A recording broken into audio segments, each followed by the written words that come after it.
बोलो श्री रामचंद्र भगवान की जय। श्री हनुमंत लाल की जय। कहते हैं कि श्री हनुमान जी की बड़ी सुंदर कथा चल रही है।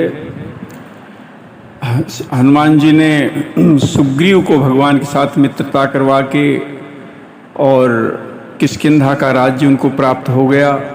बड़ी उन पर कृपा की। सीता जी की खोज के लिए सब बंदर निकले हुए हैं, बानर भालू, और समुद्र तट पर सब पहुंच गए हैं। और वहाँ पर संपाति ने देखा तो उसने कहा कि इतने बांदर भालू हैं और आज मुझे जगदीश्वर ने बहुत समय बाद इतना आहार दिया है।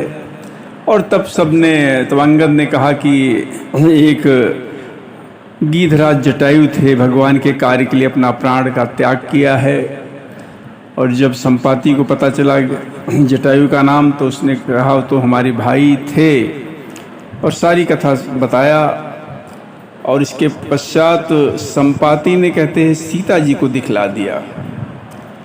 और इसके बाद कहते हैं कि ये भी कह दिया संपाति ने कि जो ना घई सत जो जन सागर ओ करई सो राम काज मति आगर। कहते जो 400 कोस समुद्र लांघ सकेगा, बुद्धिवान होगा, कहते हैं वही श्री राम जी का कार्य कर पाएगा। और सबको, कहते संपाति ने धैर्य धारण करवाया। संपाति ने कहा, अरे मुझे तो देखो, निराश मत हो, घबराओ मत, मुझको देखो, मेरा शरीर कैसा था, मेरे पंख जल गए थे, अब कैसा हो गया। किसकी कृपा से? राम जी की कृपा से। तो आप लोग राम जी के हो तो आप लोग घबराने की आवश्यकता नहीं है। और एक बड़ी सुंदर लाइन संपाति कहते हैं कि पापीव जाकर नाम सुमीरी ही अति अपार भव सागर तरही।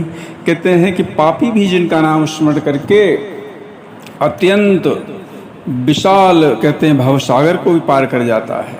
और कहते हैं उनके दूत होकर आप लोग कायरता छोड़ दो और राम जी को हृदय में धारण कर लो और उपाय करो, अवश्य आप लोग सीता जी की खोज कर पाओगे। और कहते हैं ऐसा ढाढ़स बताकर, सबको समझाकर, कहते हैं कि संपाति चले गए। बोलो श्री रामचंद्र भगवान की जय।